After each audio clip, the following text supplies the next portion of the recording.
La foi doit engendrer le fruit. Le fruit de la foi, le Bible commence à expliquer. Ce n'est pas d'intercéder, d'augmenter la foi pour que les mariages tombent du ciel pour toi. Non. Ce n'est pas une intention spirituelle. Fais dans la prière. Ce sont les intentions qui sont propres à toi et à ta génération. Avant toi, les gens n'ont jamais prié comme toi tu pries là. Pour demander à Dieu de l'argent, pour demander des mariages, des voyages. Et même Dieu, il est étonné de cette génération. De ce que vous demandez à Dieu.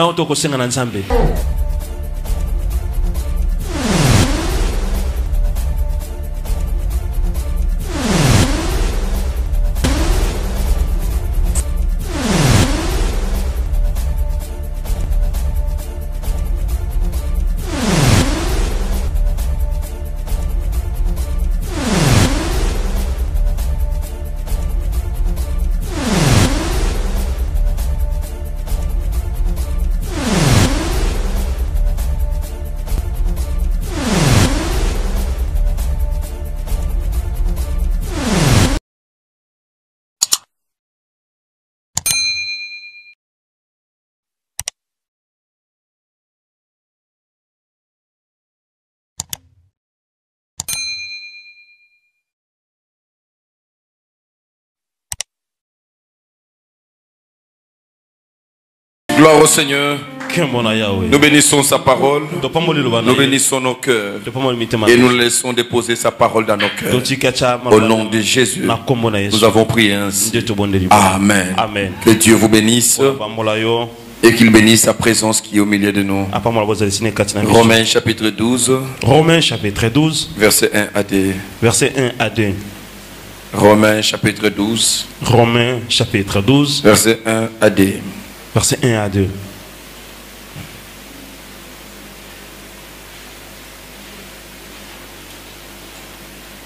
Romains chapitre 12, verset 1 à 2. La Bible dit ceci.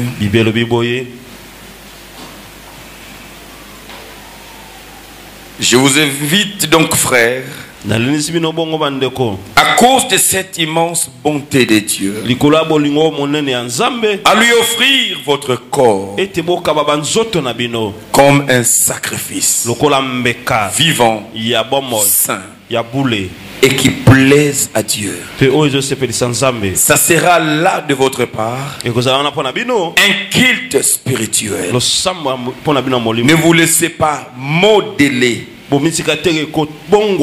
par le monde actuel, mais laissez-vous transformer par les renouvellements de votre pensée pour pouvoir discerner la volonté de Dieu, ce qui est bon, ce qui lui plaît, ce qui est parfait. Nous acclamons pour sa parole. Nous pouvons nous rasseoir. Je prends le deuxième verset pour toi. Jacques chapitre 2. Jacques chapitre 2. Je vais lire à partir du verset 14 et je vais descendre. Jacques 2. Jacques 2. 14 à 26.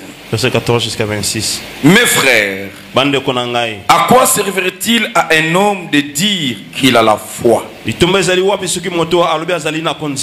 s'il ne le démontre pas par ses actes? Une telle foi peut-elle le sauver? Supposez qu'un frère ou une sœur manque de vêtements, n'aie pas tous les jours assez à manger, et voilà que l'un de vous leur dit: au revoir mes amis, portez-vous bien, restez au chaud et bon appétit, sans leur donner de quoi pouvoir aux besoins de leur corps. À quoi cela sert-il? Il en est ainsi de la foi. Si elle reste seule, sans se traduire en acte, elle est morte. Mais quelqu'un dira, l'un à la fois, l'autre des actes. Eh bien, montre-moi la foi sans les actes, et je te montrerai ma foi par mes actes.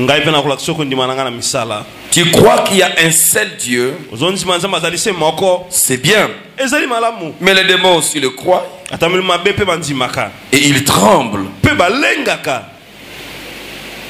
Tu ne réfléchis donc pas. Veux-tu avoir la preuve que la foi sans les actes ne sert à rien? Abraham, notre ancêtre, n'a-t-il pas été déclaré juste à cause de ses actes lorsqu'il a offert son fils Isaac sur l'autel?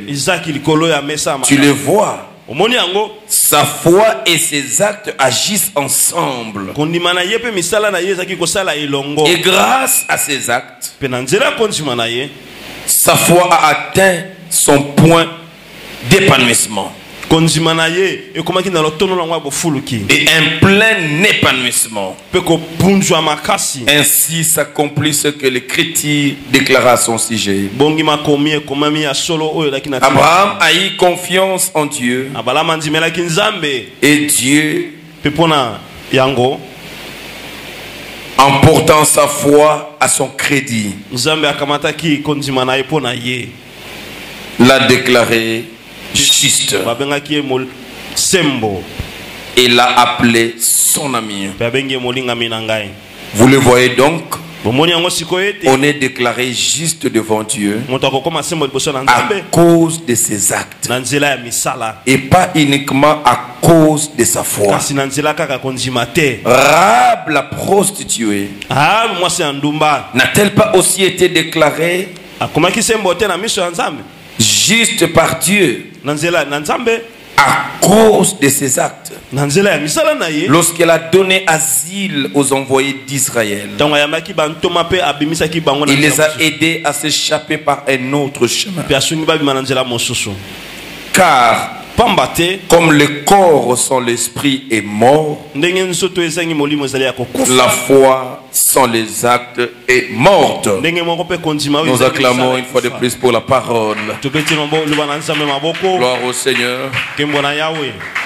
Dans le premier texte que nous avions lu,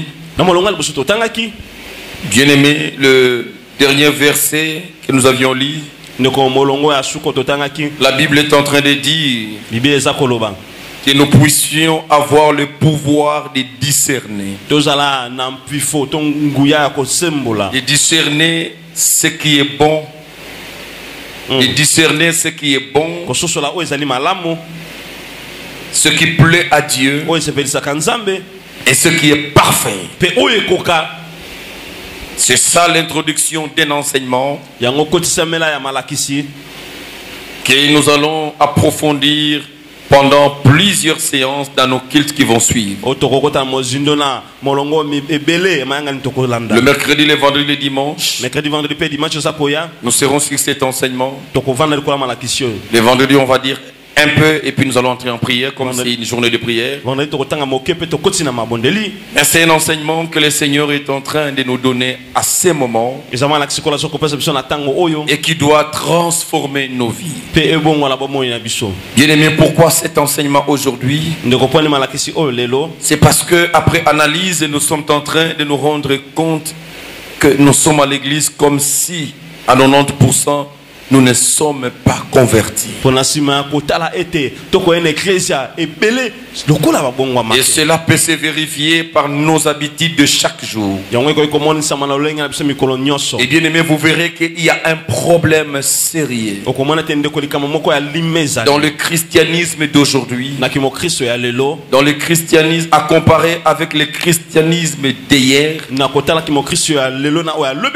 Bien aimé, nous nous rendons compte qu'il y a un problème problème sérieux. Et nous avons comme l'impression qu'il y a eu des chrétiens qu'hier. Aujourd'hui, il n'y a plus de chrétiens. Comme je ne sais de le dire, il n'y a que des païens qui fréquentent l'église. Ou carrément, ce sont des religieux.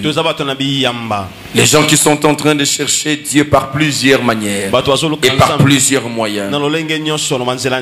Et bien aimé, le christianisme de hier a été signalé et démontré par plusieurs choses. Et le christianisme d'aujourd'hui se révèle aussi dans l'échec de beaucoup de choses. Et bien aimé, le problème, c'est d'abord au niveau de nous, le serviteur de Dieu, nous qui avons réussi cet évangile qui nous a été importé. Le réveil qui a été amené dans nos pays, au début c'était un bon réveil. On nous a prêché des choses précieuses et des choses qui nous ont transformés, qui ont fait en sorte que nous puissions longtemps demeurer avec Dieu dans la persévérance, dans la patience et dans la paix. Mais aujourd'hui, ce n'est pas le cas. Parce que nous avions converti le message de Dieu. Le message est mal présenté. Alors il a été mal compris. Il a produit de mauvais fruits. Et ces mauvais fruits, c'est toi et moi, les chrétiens d'aujourd'hui. Les mauvais fruits, ce sont nos habitudes habituelles, nos habitudes appelées chrétiennes d'aujourd'hui. Les chrétiens qui ont été mal enseignés. Et ils sont en train de mal prier aujourd'hui. Ils sont en train de vivre une mauvaise vie qu'ils estiment meilleure pour eux. Et c'est cela que nous sommes en train de penser, et ça nous amène sur le fondement de l'église. Et nous allons parler sur le fondement de l'église qui sont ébranlés pour le moment. Et la Bible dit, quand les fondements sont ébranlés, que fait le juste? Bien aimé, il n'est même pas question d'avoir honte.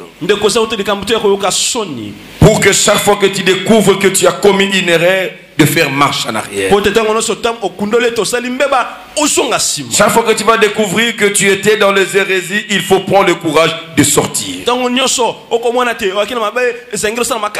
Chaque fois que Dieu va te donner plus de lumière et tu auras compris des choses autrement, bien aimé, il faut se mouvoir spirituellement.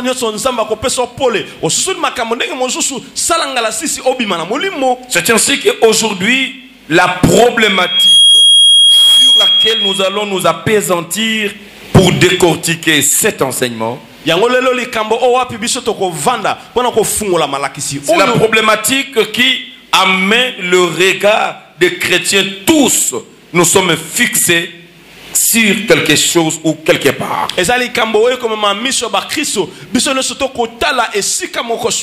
On nous appelle des chrétiens de nom. Mais notre regard, notre volonté, nos efforts sont concentrés totalement sur la terre. Et c'est ainsi que nous fournissons pas mal d'efforts. Nous dégageons pas mal d'énergie parce que nous voulons à tout prix sur la terre gagner, avoir comme l'autre haï. Et la bataille des chrétiens aujourd'hui, c'est une bataille où Dieu n'est même pas intéressé par ce que font les chrétiens. Et j'aimerais aller plus loin. Vos prières, nos prières d'aujourd'hui n'intéressent Dieu en rien. Et ce n'est même pas la volonté de Dieu.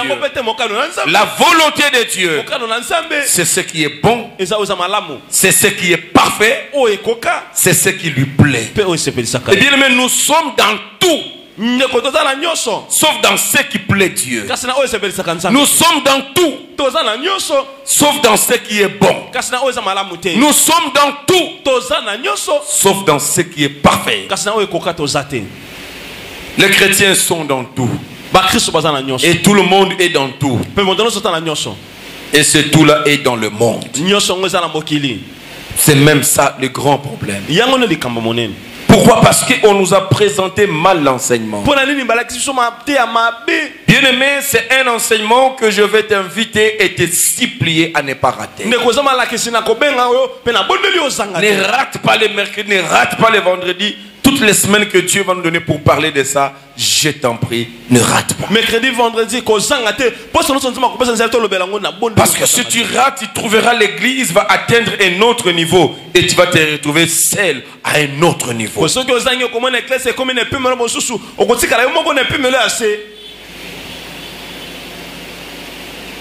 Hébreux chapitre 6, dont je n'ai pas lu ici, j'ai lu au premier culte. Hébreux chapitre 6, la Bible est en train de nous dire que nous devons abandonner, cesser de choses élémentaires que nous avions appris de Christ pour passer aux choses essentielles, sérieuses, qui concernent les adultes.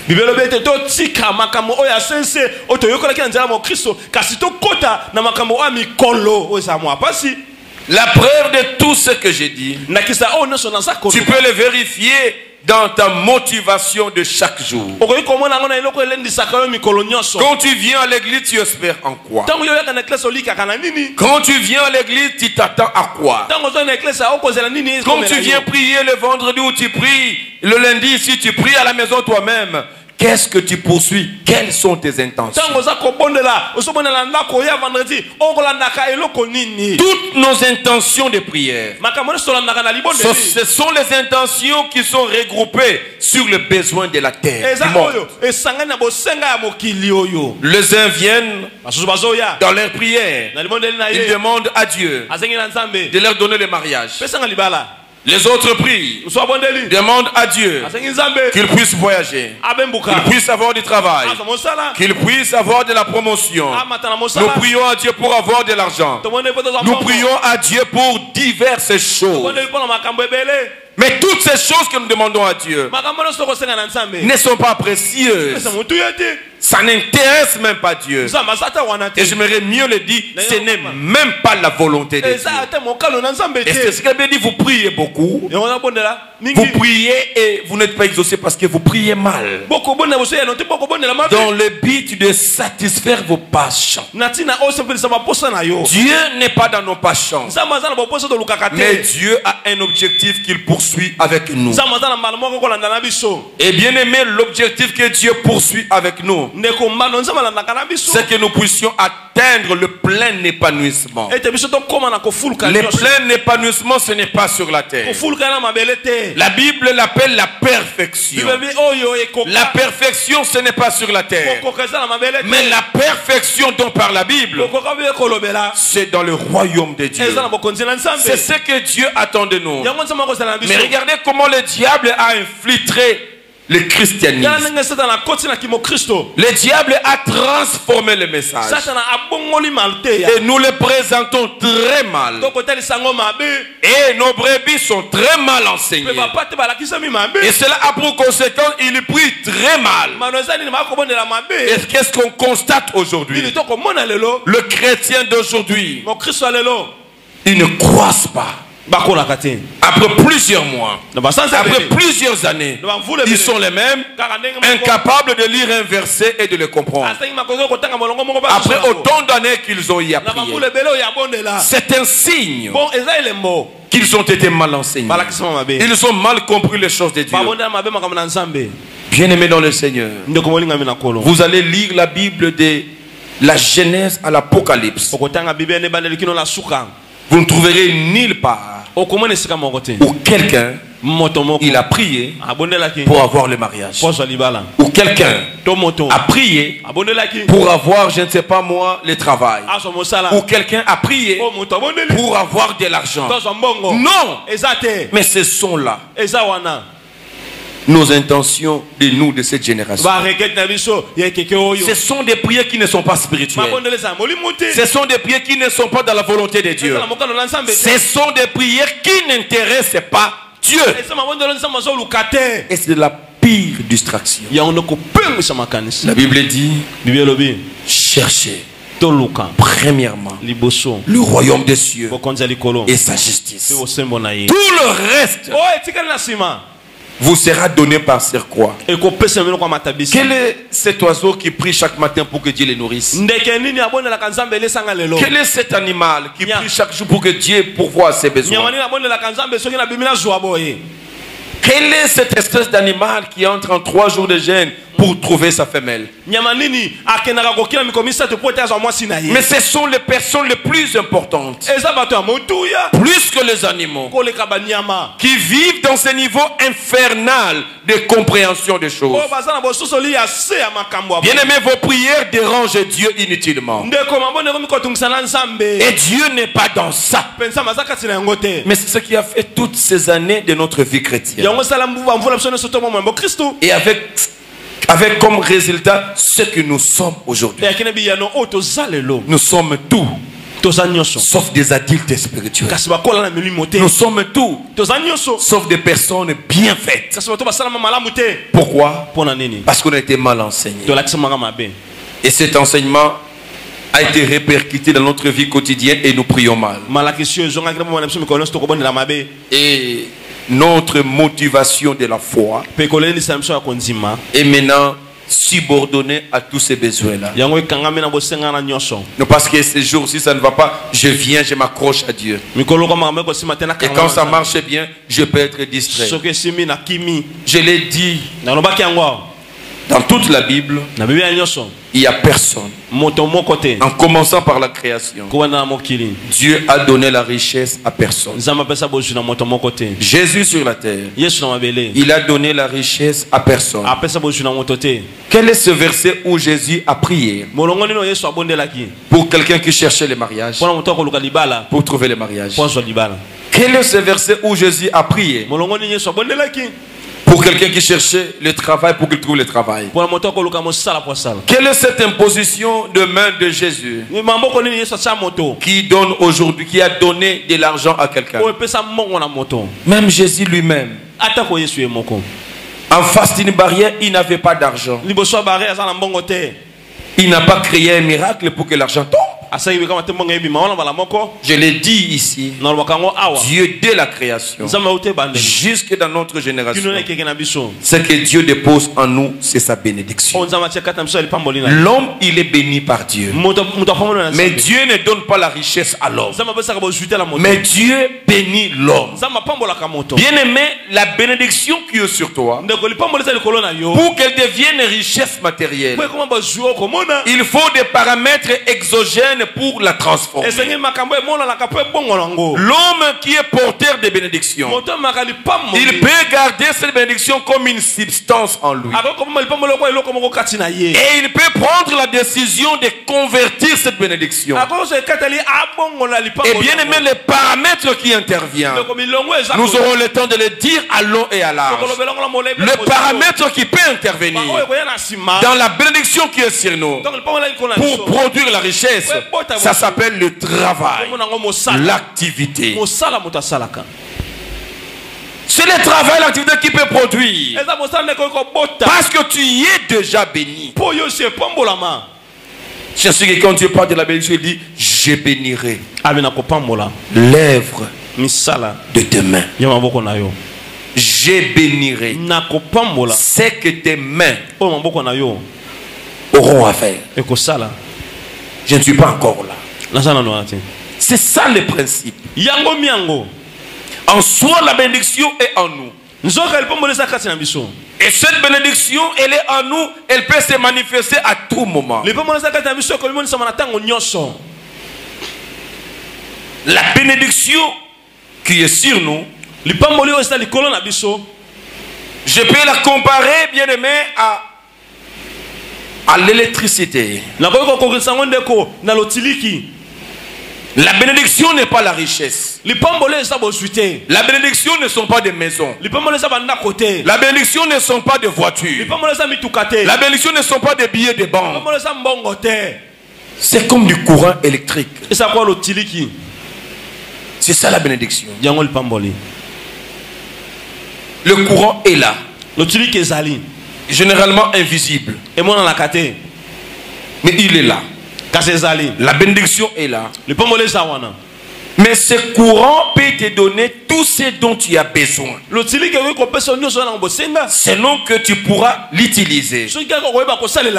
La bénédiction que Dieu nous donne, c'est une capacité de réussir, de dominer, d'assujettir dans tout et partout. C'est ça la bénédiction. Le courant électrique ne te donnera rien. Sinon, le courant lui-même deviendra inutile pour toi. Mais si tu veux que ce courant devienne utile, c'est la manière dont tu vas utiliser. C'est lui qui prend avec ce courant. S'il branche le ventilateur, qu'est-ce qu'il aura? Il aura le vent. Mon pépé. Quand il a besoin du vent, il branche. Le ventilateur, ça lui donne le vent de l'air. Et quand il a besoin du froid, c'est avec le même courant. Il va brancher maintenant. Le réfrigérateur, il va brancher le split et il aura quoi? Il aura le froid. C'est le même courant. S'il veut avoir le chaud, il va brancher le réchaud et il aura le chaud. C'est avec le même courant. C'est ça la bénédiction. La bénédiction n'est pas l'argent. La bénédiction ne sont pas des voitures. La bénédiction ne sont pas des richesses que nous courons derrière. Non. Mais Dieu a mis en nous la capacité d'avoir tout et à tout moment et sur tout terrain. Voilà pourquoi celui qui est porté de la bénédiction, il n'est pas limité dans le temps et dans l'espace. De son vivant, la bénédiction est là. La bénédiction ne s'épuise pas au fil du temps. Non, ça baissé. Non, la bénédiction est la même. Le courant est le même. Et quelqu'un peut devenir riche par sa manière d'utiliser cette bénédiction. Et quelqu'un peut rester pauvre par la manière aussi de conserver sa bénédiction. Il y a eu deux serviteurs qui ont donné des langages devant le maître. Je t'ai donné 5. Il a dit je travaillais le 5. Et j'en ai gagné encore combien? 5. Pour gagner ce qu'on peut appeler richesse, il y a le facteur travail qui intervient. Mais l'autre va dire je suis conservateur. Ce que tu m'as donné, je l'ai gardé. On peut garder la bénédiction de Dieu et finir aussi pauvre. Quelqu'un m'attend? Ce sont là les vérités à savoir. Les richesses matérielles n'intéressent pas Dieu. Jamais. Chose grave, on nous a mal prêché. On a attiré notre attention sur les biens matériels. Et les chrétiens cherchent Dieu matin, midi, soir. Avec des motivations d'avoir. On ne vient pas devant Dieu pour avoir. Mais on vient devant Dieu pour que sa présence nous transforme. Que ta présence nous change. Et non pour avoir. On ne vient pas devant Dieu pour avoir et satisfaire sa chair. Dieu, ta chair ne l'intéresse pas. Et voilà pourquoi le jour que tu vas mourir, ta chair ne montera pas au ciel. On va les jeter dans une tombe. Dieu n'en a pas besoin. Et il n'en aura jamais besoin.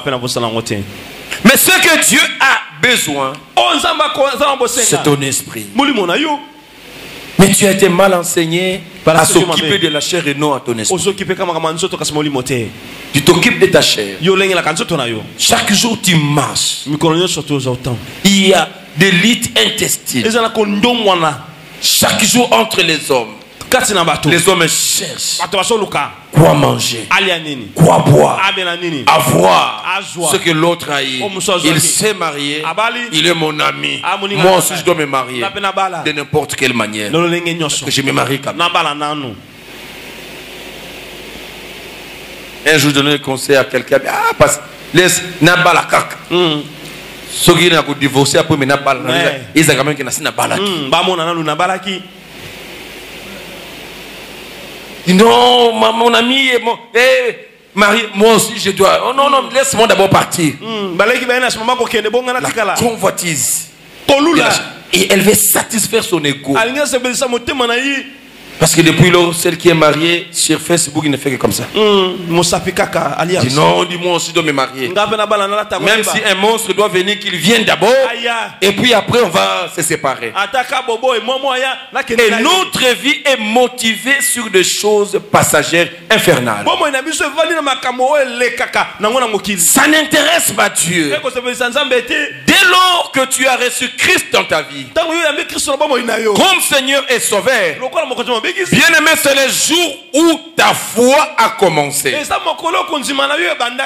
Tu vis maintenant par la foi. Et qu'est-ce que la foi doit engendrer dans la vie d'un chrétien?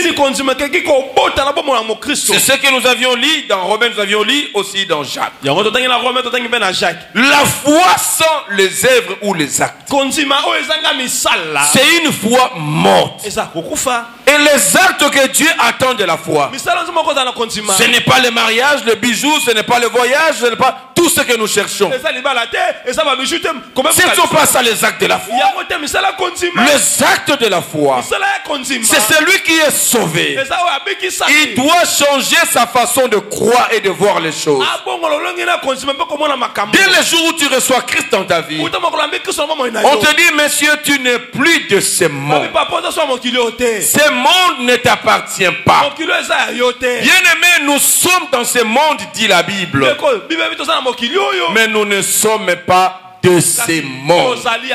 Mais comment tu peux passer toute ta vie à amasser les richesses des mondes qui ne t'appartiennent pas? Je n'ai jamais vu un millionnaire et milliardaire partir avec toutes ses richesses simplement parce que le monde sur lequel il était ne lui appartenait pas. Nous sommes des pèlerins. Nous sommes des transitaires. Nous sommes des passagers sur la terre. Vous trouvez cela normal? Pour quelqu'un qui voyage, il part en France par exemple. Et quand vous partez par Turkish, vous devez faire escale en Istanbul. Et quand vous descendez en Istanbul, vous êtes transitaire. Vous ne pouvez jamais acheter une maison en Istanbul pendant votre transit. Vous ne pouvez acheter une voiture pendant votre transit. Parce que vous ne savez pas les mettre à l'avion et partir avec. Même si vous faites une journée, 2 journées ou quelques heures, vous êtes là comme passager. Vous êtes transitaire. Donc ne vous concentrez pas. Écoutez, les lieux où vous arrivez peuvent vous plaire. Les jours où j'étais en Istanbul, j'ai constaté que c'est le plus beau, l'un des plus vastes et beaux aéroports de l'Europe. C'est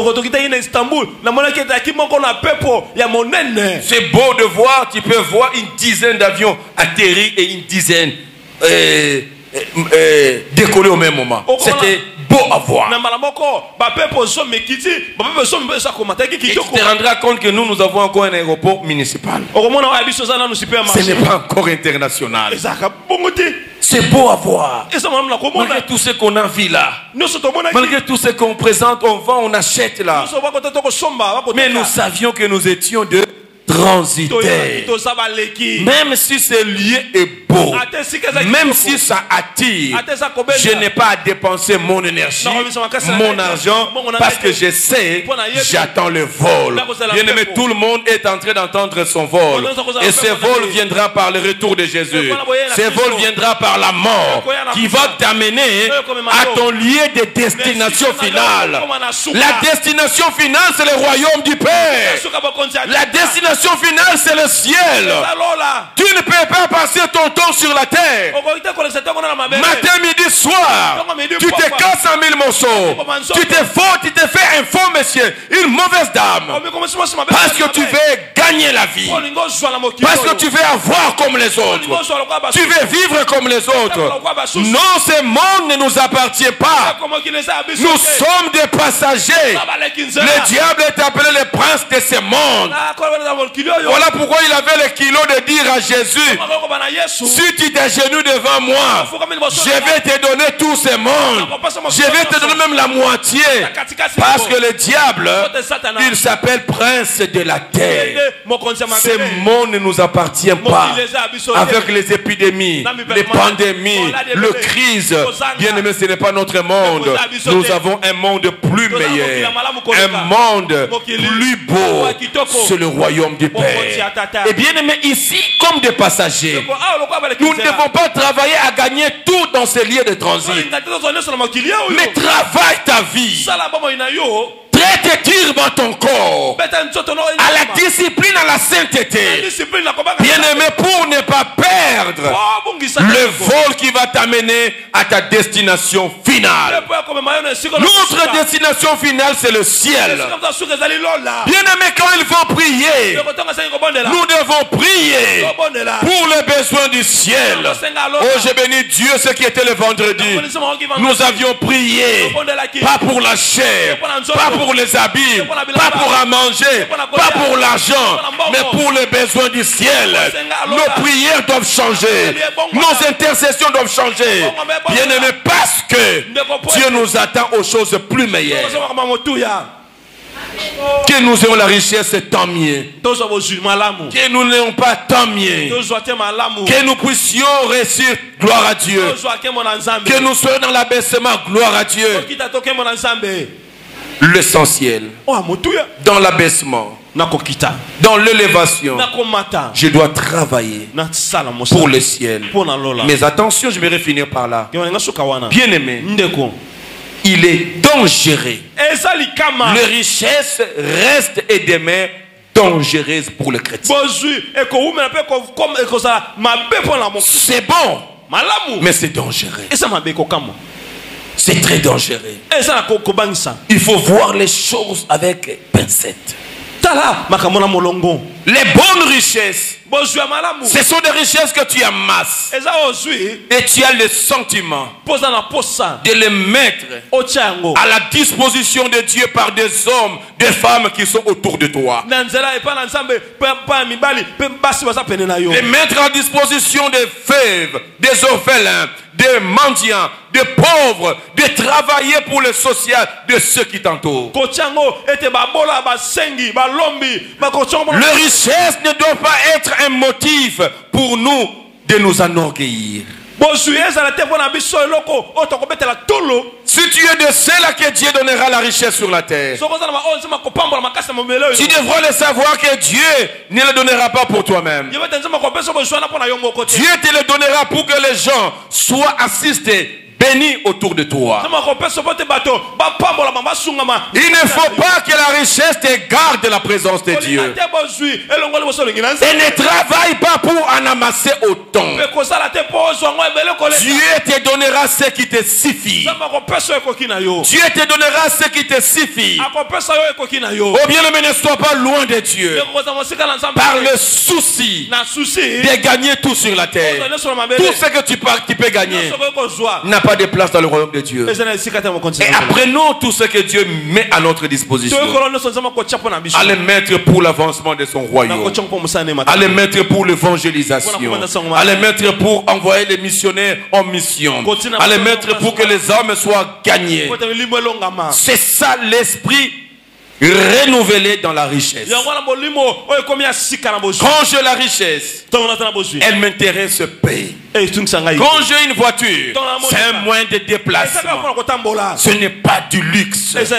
Pour moi, c'est un moyen qui me facilite à aller vite. Mais tout ce que Dieu me donne ne doivent pas m'égarer de Dieu. Mais au contraire, chaque fois que Dieu me donne, je dois chercher à poser la question à Seigneur, tu veux que je fasse quoi avec ça? Parce que ce n'est pas pour toi tout ce que Dieu met dans tes mains. Un jour, j'ai suivi un pasteur. Il a prié pour un de ses enfants à l'église. Il est venu, il lui a donné une dîme. Et lui, le pasteur reconnaît que c'était un très grand montant. Un très grand montant. Après tout, si ma mémoire est bonne, c'est $50,000. Il prie pour lui. L'homme part. Après Dieu le bénit encore.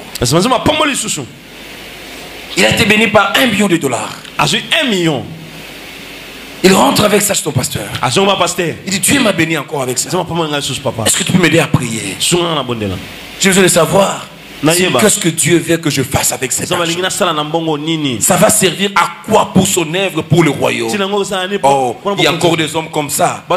C'est quelqu'un qui ne tremble pas devant l'argent.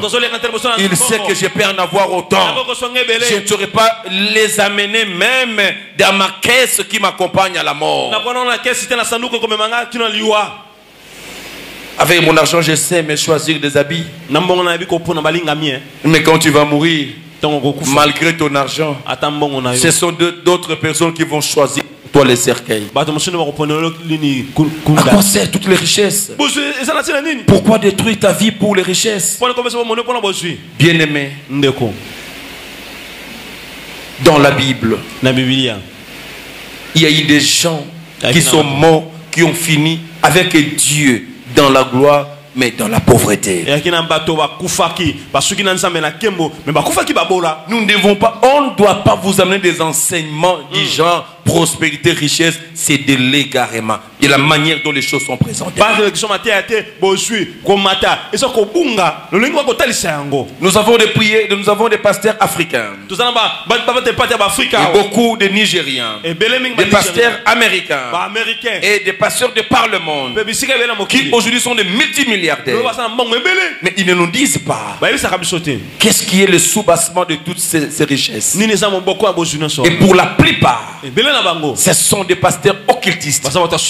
Et vous verrez dans leurs enseignements, ils stimulent le peuple à la richesse, à l'argent. Il faut en avoir, il faut gagner. Mais il faut gagner pour amener ça où? Pour en finir où? Pendant que les âmes de ceux qui sont riches sont perdues. À quoi cela va nous servir? On a lu la parole. Qu'est-ce que cela va nous servir? De tout amasser, de tout gagner. Quelqu'un a dit dans la Bible, oh, je veux me reposer. J'ai beaucoup amassé de richesses. J'en ai beaucoup. J'ai stocké. Je peux vivre pendant 2 ans, 3 ans. Je ne fais rien. Je serai dans l'abondance. Après avoir tout amassé, le Seigneur lui a dit, insensé, aujourd'hui même, tu vas rendre ton âme. À quoi cela va servir? Il a rendu son âme après tout amassé. Bien-aimés, ne travaillons pas pour l'argent. Bien-aimés, ne travaillons pas dans la vie pour l'argent, pour gagner les biens. Eh bien, la paix, les biens périssables. Nous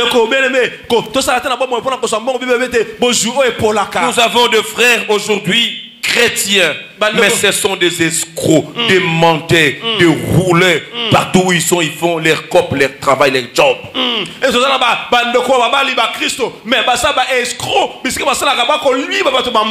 Parce qu'ils sont en train de chercher à gagner sur la terre. Nous avons des dames, des escrocs. Elles ne sont pas sérieuses là où ils travaillent. Dans le monde du travail, ce sont des scandales. Des non-mariés et des mariés confondus. Elles se laissent prendre au prix de n'importe quoi. Mais ce sont des chrétiens, ils sont là, ils remplissent nos églises. Et ils font tout ça pourquoi? Pour avoir un positionnement, pour être maintenu dans un poste, pour avoir de l'argent. Et après, ça va te servir à quoi? La foi doit engendrer le fruit. Le fruit de la foi, la Bible commence à expliquer. Ce n'est pas d'intercéder, d'augmenter la foi pour que les mariages tombent du ciel pour toi. Non.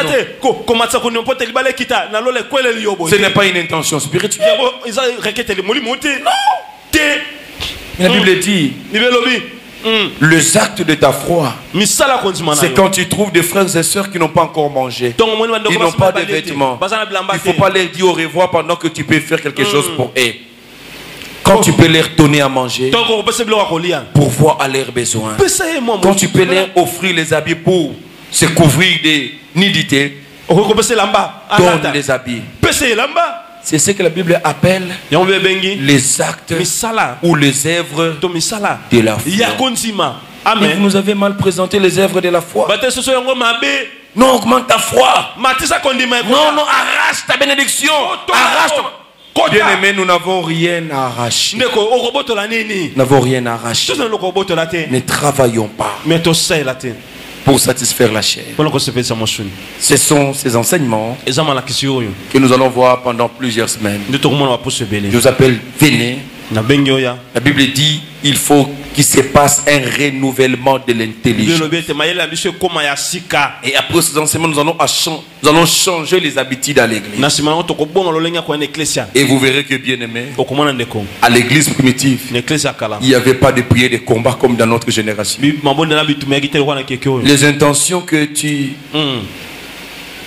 fais dans la prière, ce sont les intentions qui sont propres à toi et à ta génération.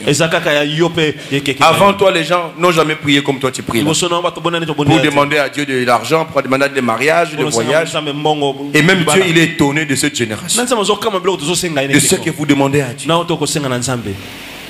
Dieu ne vous a jamais vu entrer dans la prière. Vous demandez un don spirituel. Vous priez pour que Dieu puisse égayer, rallumer un don en vous. Jamais.